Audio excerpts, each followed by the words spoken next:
दोस्तों क्या आप जानते हैं एक ऐसी मछली जिसका दिल उसके दिमाग में होता है। दोस्तों दुबई से इंडिया तक एक ट्रेन चलने वाली है भैया, और वो ट्रेन दुबई से मुंबई तक चलेगी।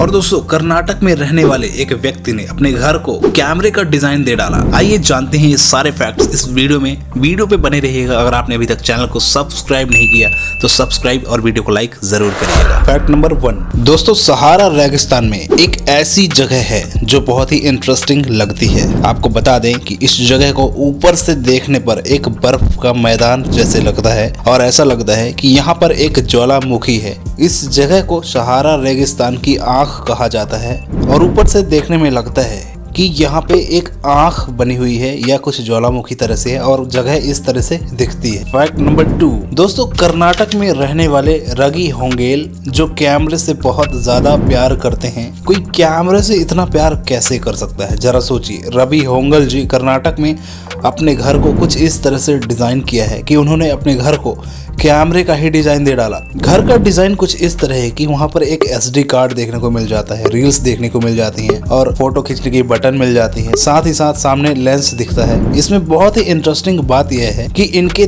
3 बेटे हैं और इन्होंने तीनों बेटों का नाम कैनन, निकॉन, एप्सन रख दिया है। फैक्ट नंबर 3, ऐसी मछली श्रम्प जिसके दिमाग में ही दिल होता है। अब आप सोचिए कि इनकी जो भी कम्युनिटी होगी, जो भी ग्रुप होगा या इनके जैसे और भी मछलियां, उनको दिमाग या दिल से सोचने का कोई ऐसा झंझट नहीं होता होगा, तो इनके लिए काफी फायदेमंद चीज हो गई ना। फैक्ट नंबर 4, आप तो जानते ही होंगे कि दुबई और इंडिया का बहुत ही अच्छा रिश्ता है और इस रिश्ते के चलते ऐसा प्लान किया गया है कि दुबई से मुंबई तक एक ट्रेन चलाई जाए।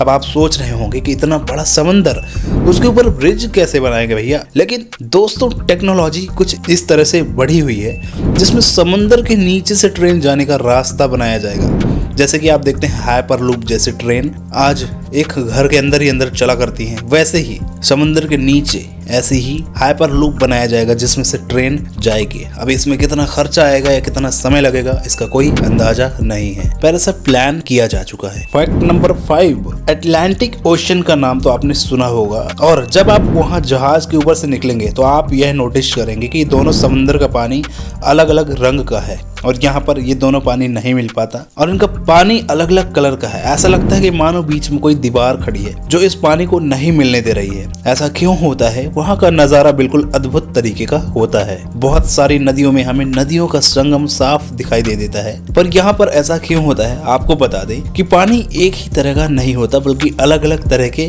पानी होते हैं। हम आपको बता दें कि यह सैलिनिटी के चलते होता है। अटलांटिक ओशन और पैसिफिक ओशन का पानी दोनों में नमक की मात्रा होती है और यह दोनों नमक अलग अलग किस्म के होते हैं जिससे यह दोनों आपस में नहीं मिल पाते। इस लाइन को ओशन लाइन कहा जाता है और इस एक्सपेरिमेंट को आप घर पे भी कर सकते हैं। एक ग्लास में नमक वाला पानी लें और दूसरे ग्लास में सादा पानी, इन दोनों को मिलाएंगे तो ये आपस में मिक्स नहीं होंगे। फैक्ट नंबर 6, क्या आप जानते हैं टाटा स्टील कंपनी का स्टील हावड़ा ब्रिज में यूज हुआ है। बांद्रा ओली सी लिंक में भी इसका यूज हुआ है। लंदन के लंदन आई में भी इसका यूज हुआ है। टाटा स्टील का यूज बुर्ज खलीफा बनाने में भी किया गया था। फैक्ट नंबर 7, क्या आप जानते हैं एक ऐसा रोबोट जिसने अपने खराब सिस्टम को खुद से रिपेयर कर लिया एक सैटेलाइट के माध्यम से। इस रोबोट का नाम है डेक्स्ट्रेट। यह कैनेडियन स्पेस एजेंसी का एक रोबोट है और यह पहला ऐसा रोबोट है जो अपने आप को सेल्फ रिपेयर करने में कामयाब रहा। लेकिन आप जानते हैं रोबोट अपने आप से रिपेयर हो जाए तो कितना खतरनाक हो सकता है। दोस्तों AI को इतना भी खतरनाक नहीं बनाना है कि आप उसे डिसमेंटल कर लें फिर भी वह अपने आप से अपने आप को रिपेयर कर ले और आपको धोखा देकर अपने आप को रिपेयर कर ले और कुछ खतरनाक करने लगे। भले ही वो रोबोट मूवी के जैसे अपने आप को कई रोबोट्स में बदल लेता है और अपने आप जैसे कई रोबोट्स बना लेता है, फिर इंसानों के लिए कितना खतरनाक हो जाता है।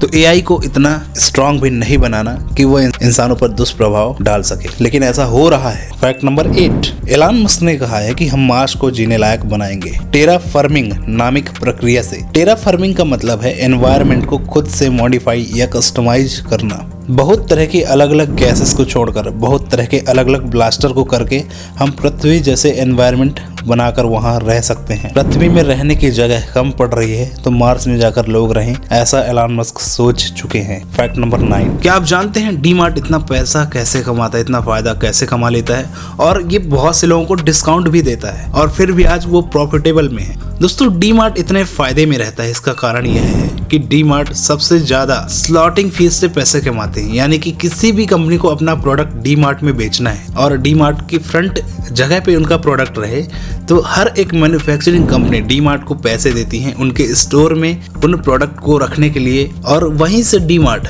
कस्टमर को फायदा यानी कि डिस्काउंट देता है। साथ ही साथ डीमार्ट अपने स्टोर अपनी खुद की जमीन में खोला करते हैं, उन्हें किराया वगैरह भी नहीं देना पड़ता। डीमार्ट जब कोई भी सिटी एक्सपेंड कर रही होती है, बढ़ रही होती है, वहाँ की सस्ती जमीन पहले से ही खरीद लेते हैं और उसी में अपना कंस्ट्रक्शन करके अपनी बिल्डिंग खोला करते हैं, और इसी से डीमार्ट कस्टमर को ज्यादा डिस्काउंट देते हैं और हमेशा प्रॉफिटेबल रहते हैं। इनकी खुद की बिल्डिंग रहती है तो इन्हें रेंट नहीं देना पड़ता, बाकी अदर खर्चे कम लगते हैं। फैक्ट नंबर 10, अमेरिका का हूवर डैम। यह अमेरिका का सबसे ज्यादा जाना माना डैम कहलाता है। यहाँ पर एक इंटरेस्टिंग फिनोमेना देखने को मिलता है। दरअसल इसके ऊपर जाकर आप इस डैम के ऊपर से पानी नीचे गिराएंगे तो पानी नीचे आने की जगह ऊपर हवा में ही गायब हो जाता है। ऐसा लगता है कि ग्रेविटेशनल फोर्स यहाँ काम ही नहीं कर रहा। इस पानी के ऊपर जाने की वजह है हवा का अप ड्राफ्ट। नीचे का पानी काफी ठंडा रहता है और वहीं ऊपर की हवाएं काफी गर्म होती हैं, और इस हवा के डिफरेंस के कारण नीचे से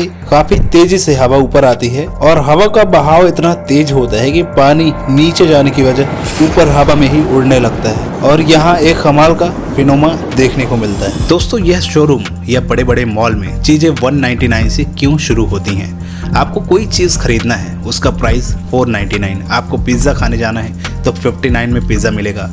फोन रिचार्ज कराना है तो 199 रुपीज में रिचार्ज हो रहा है। पर ये इस तरह सीक्वेंस में ही रिचार्ज क्यों होता है, या इस तरह सीक्वेंस में ही प्रोडक्ट्स क्यों बेचे जाते हैं? दोस्तों इंडिया में अक्सर लोग चीज़ों को राइट टू लेफ्ट रीड किया करते हैं, यानी अगर 199 लिखा है तो वहीं वही चीज़ सस्ती लगती है, पर अगर उसे 200 कर दिया जाए तो यह हायर वैल्यू कहलाने लगती है और इंसानों के दिमाग में एक क्यूरियोसिटी आती है कि भाई यह प्रोडक्ट थोड़ा महंगा लगता है। इस चक्कर में अक्सर बड़ी बड़ी कंपनियां, मॉल, शोरूम्स हर एक प्रोडक्ट के प्राइस 199, 299 ऐसे करके ही बेचते हैं ताकि इनके प्रोडक्ट्स जल्दी बिकें और ये मालामाल होते रहें। वहीं पर कंपनी आखिर कैसे डिस्काउंट के नाम पर लूटती हैं? अक्सर आपने देखा होगा कि मॉल या बड़े बड़े शोरूम में किसी एक दिन सेल लगती है और सीधे किसी प्रोडक्ट का प्राइस आधा हो जाता है, यानी 50% ऑफ। ऐसा क्यों होता है, क्या आप जानते हैं? दोस्तों किसी मॉल या शोरूम में जब प्रोडक्ट नहीं बिकता, यह पुराना हो जाता है या खराब होने की स्थिति में आता है, तब उस प्रोडक्ट को 50% ऑफ करके बेचा जाता है। वहाँ पर और भी ऐसे प्रोडक्ट होते हैं जो पूरी रेट में मिलते हैं, यानी उनमें ऑफ नहीं होता, तो उन प्रोडक्ट के बीच में ऐसे प्रोडक्ट भी रख दिए जाते हैं जिनमें डिस्काउंट नहीं होता और लोग 50% ऑफ वाले प्रोडक्ट खरीदने आने के चक्कर में उन प्रोडक्ट को भी खरीदते हैं। 50% वाले प्रोडक्ट अक्सर 50% ऑफ देकर प्रोडक्ट के प्राइस पहले से बढ़ा दिया जाता है और हमें लगता है कि हम इस प्रोडक्ट को 50% ऑफ में खरीद रहे हैं। 50% करने का इनका मेन रीज़न ये होता है कि जब प्रोडक्ट नहीं बिकता या ख़राब होने लगता है या एक्सपायरी डेट आने वाली होती है तो इन लोग 50% ऑफ करके उन प्रोडक्ट को वहाँ पे रख देते हैं ताकि इनके प्रोडक्ट बिकें और इनका नुकसान जो है ज़्यादा ना हो, भाई 50% नुकसान ही हो, और इस चक्कर में ये 50% ऑफ का सेल लगाते हैं। हालांकि इनसे इन्हें काफ़ी फायदा और प्रॉफिट होता है। दोस्तों कैसे लगे आपको ये फैक्ट्स? अगर अच्छे लगे तो लाइक और सब्सक्राइब ज़रूर करिएगा। ऐसे ही फैक्ट्स हम आपको ला के देते रहेंगे। मिलते फिर अगली वीडियो में ओह शिट फैक्ट्स के साथ। धन्यवाद।